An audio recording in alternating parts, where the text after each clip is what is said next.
Ukraine যুদ্ধে ইরানের তৈরি শাহেদ 136 ড্রোন ব্যাপকভাবে ব্যবহার করে আসছে রাশিয়া। সেই ড্রোন এখন মধ্যপ্রাচ্যে বিভিন্ন লক্ষ্যবস্তুতে আঘাত হানতে ব্যবহার করছে ইরান। ইঞ্জিনের কর্কশ শব্দের জন্য আলাদা করে চেনা যায় $50,000 ড্রোনগুলো। ইতিমধ্যে বাহরাইন, কুয়েত, সংযুক্ত আরব আমিরাত সহ পারস্য উপসাগরীয় অঞ্চলে আঘাত এনেছে কয়েকশো শাহেদ ড্রোন। যুক্তরাষ্ট্রের আঞ্চলিক মিত্রদের উপর চাপ সৃষ্টি ও ভয় দেখাতে তেহরান এই কৌশল নিয়েছে।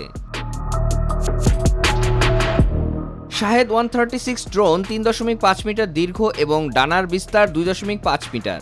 ব্যালিস্টিক ক্ষেপণাস্ত্র ইরান বছরে কয়েক ডজন তৈরি করতে পারত, ফলে কিছু সময়ের জন্য চলমান সংঘাতের একটি অংশ জুড়ে থাকতে পারে এইসব ড্রোনই।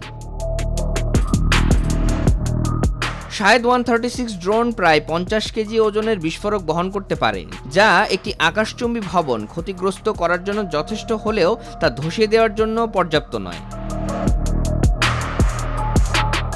এই ড্রোন তুলনামূলক ধীরগতির, কিন্তু এগুলোর বড় আকৃতি, ইঞ্জিনের উচ্চ শব্দ এবং চূড়ান্ত পর্যায়ে লক্ষ্যবস্তুর উপর ঝাঁপিয়ে পড়ার ধরন জনসাধারণের মনে ব্যাপক আতঙ্ক সৃষ্টি করেছে।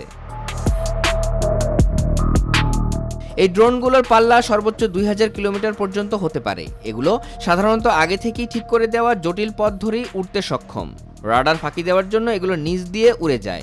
তবে ইউক্রেন যুদ্ধে দেখা গেছে দূর থেকে অপারেটরের মাধ্যমেও নিয়ন্ত্রণ করা যায় শাহেদ 136 ড্রোন, ফলে একদম শেষ মুহূর্তেও এগুলো দিক পরিবর্তন করতে পারে।